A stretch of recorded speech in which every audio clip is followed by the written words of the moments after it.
it's Lindsay from Hey Y'all, it's Lindsay, and today I'm going to go through the steps of showing you how to make a customized photo pendant for a gift for your loved ones, for a holiday, for a birthday party, for whatever you want to give them a gift for. There is an accompanying blog post over on Hey Y'all, it's Lindsay that will lay out all these steps for you in written form, but some of them are a little difficult to explain writing, so I thought I would throw together a video for you so that I can show you, which I think will make things a lot simpler than they may seem while reading the instructions. So if you want to go ahead and grab that blog post, pull it up side by side with this so that we can kind of follow along, that would be great. All right, so first things first, I'm going to go over the supplies that you need, which the list looks a little long, but honestly, a lot of things are what I have already laying around my house, or you can get fairly cheaply from a local craft store. So here's the picture list for you. The first big thing you need are these bevel pendants.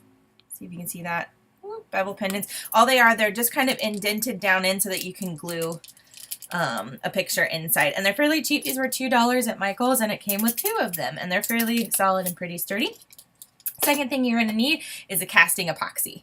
And that is just, usually it's 2 different things. There is a hardener and a resin, and those 2 together create a chemical reaction that allows that to harden into kind of the clear, plasticky, protective top that you see in pendants like these. The other thing you'll need are 2 containers that are non-wax coated and that they have flat sides and a flat bottom.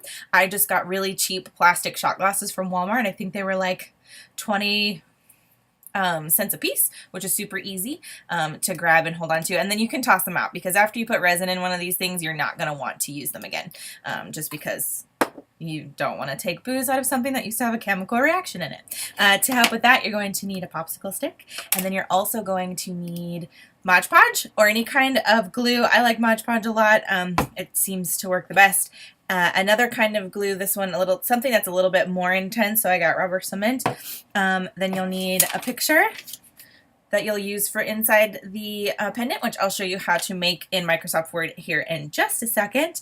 And then you'll need a paintbrush, and that's going to help out with one of the glue steps. All right, so that's all of the big major things you need. The first step is going to be to make yourself the actual picture for the pendant, which if you want to hop over into Microsoft Word, I will show you how to do that.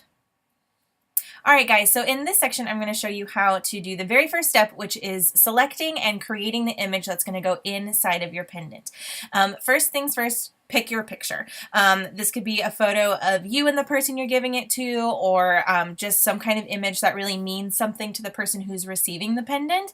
If you don't have a picture that comes to mind that you want to stick in there, you can also do like a line of text or a quote or something like that. Now, things to keep in mind when picking one of those 2 things. You want to make sure that whatever you choose, when it is shrunk down to the size of your pendant, that it's not going to be too cluttered and too busy so that you can't really tell what's in it. If it's really small, like the one I'm working with today is pretty small, I want to make sure that the image I choose is 1 or 2 things, that there's not a lot of stuff going on in the background, and that it's very clear what is in the picture. Otherwise, it's just going to look like a muddled mess. So the picture I chose is actually of my puppy. That's Rory. I chose this one because it's got really high contrast. You can definitely see the lines of the dog, and when it's shrunk down really small, see, shrink it down really teeny tiny, you can still see from even far away, and this teeny tiny, that is my puppy in that picture, right? So I'm going to pull him back up big again just a little bit so that we know what we're working with. So this is the picture that I chose. And the next step is going to be to draw an outline on the image that is the exact size of the pendant that you are working with. The way you can do that is most of these pendant packages, when you purchase them from the store, they come with a little diagram on the back that shows you how wide it is. And in this one, it says it's 19 millimeters. So what we're going to do is we're going to create a shape that is that exact size so that we can use it as kind of a template for cutting when we're ready to actually print this sucker out and put it in the pendant. So mine's round, and like I said, it was 19 millimeters. So I'm going to go over here and insert a shape. Mine is circular. If yours is square, which a lot of pendants are, and I usually use the square ones, then you'd use a square shape instead of a circle. But since we're doing a circle one today, that's what I'm going to choose. So this is my circle. Now the next step is going to be to actually make the shape the size of the pendant. So you're going to go over here to this format tab over here. And see, they've got a nifty little box here that shows you the height and the width. Now, when like I said on here, it's in millimeters, and this sizing tool is set to be in inches. So what I did is I actually just went to an online measurement converter and put in 19 millimeters to see exactly how many inches that is, and it turns out it is about 0.75 and 0.75. When you do the converter and it gives you a really long number, round up to the nearest 2 points, because Word will do that for you already, and you want it to round up because then that gives you the option to cut it down to fit into it instead of it being too small to start, if that makes sense. So this circle is the exact size of my pendant. Now the next part is you want to make the circle or the template that you're making to not have any color in the middle, because you want it to sit cleanly over the top of your photo and to not block any part of it. So you're going to go to fill and click no fill so that it becomes clear here in the center. And then if you want, you can change the color of the line. I typically go with black just because that is going to be the most contrast. I'll be able to see it the easiest when I go to cut this out after it's printed. If when you get to this step and the color of the circle doesn't really show out when you put it on top of your photo, which we'll do here in a second, then play with the color that you choose here until it's something you can clearly see when you go to cut it out. Next step is going to make this circle so that it will sit on top of the photo and not bounce around like Word likes to do. So I'm going to go over here to the arrange and make it so that it is in front of the text. And then that will allow me to then drag it over on top of my photo. Okay, so the next step is going to be to adjust your photo until it is the size that you want to see inside of the pendant. So I'm going to zoom in. There's a zoom in option down here. Zoom in nice and close so that I can see what's happening here. And honestly, I would like to see a little bit more of my puppy. So I'm going to click on the photo and adjust it so that it's just a little bit smaller. And then I'm going to move the circle over here so that I can see what's going on. Honestly, it can probably be a little bit tinier. This process is going to be just what you prefer and what looks the best.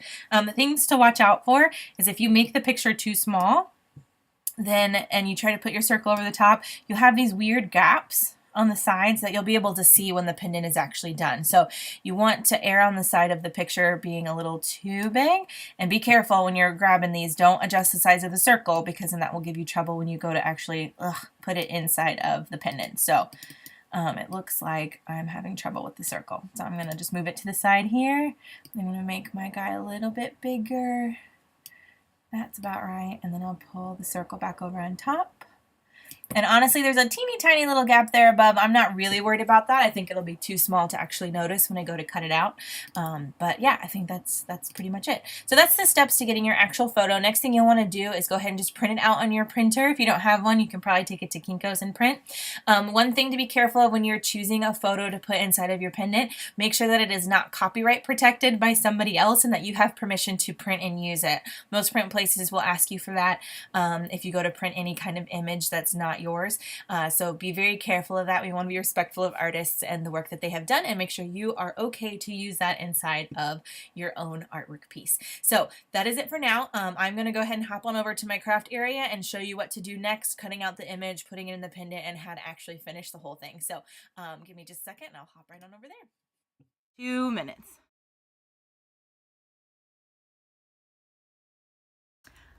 Okay, so we're getting up on the 2-minute mark here, and again, just make sure as you're doing that you're scraping the edges, making sure all of the two liquids are mixing together evenly. And then once you've hit your 2-minute mark, you're going to pour it into your second container. Make sure you scrape everything out. And then you're going to take the second container, set that first one aside, take the second one, and you're going to stir for another minute because...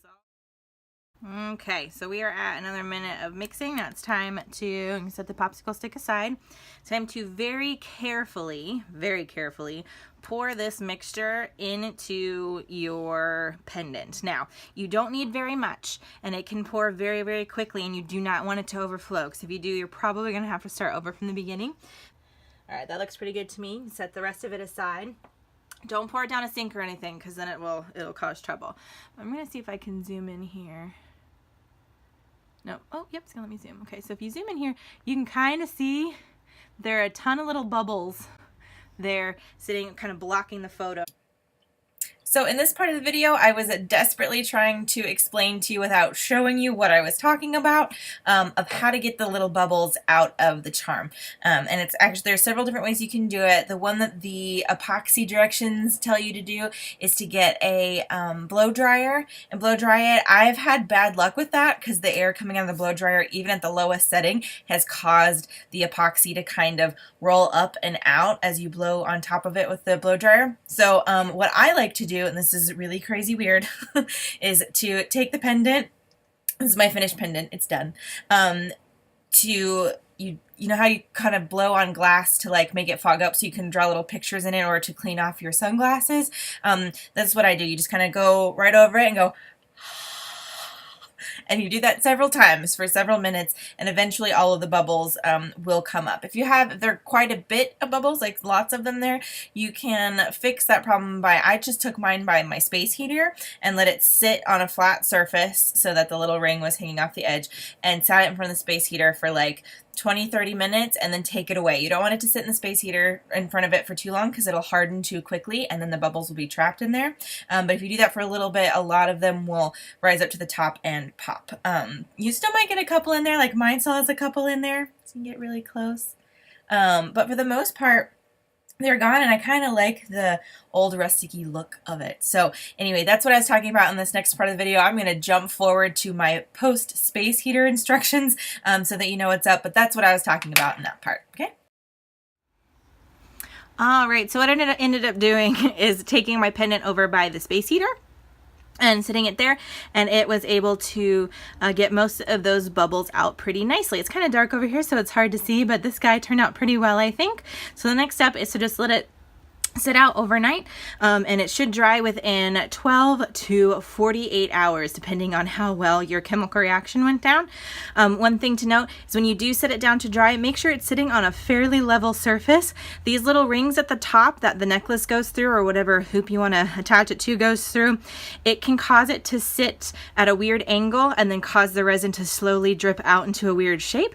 So I always recommend letting it sit in a spot where this hoop can kind of hang out over an edge of a table or wherever you have it drying, so that when it's done, it is dried really nice and level and flat. I would be careful lifting yours up like mine, just because the resin is still really fluid and it could spill out onto your hands or onto a surface, and we really don't want to do that because it is a dangerous chemical. So if you do decide to pick it up, like I have several times to get it to be what it needs to be, then just make sure you're really careful, you're grabbing it sturdily, maybe wear gloves like I am not. Do as I say, not as I do, and just make sure that you're protecting yourself and the surfaces around. So I'm going to set this guy down and let him dry for a little bit.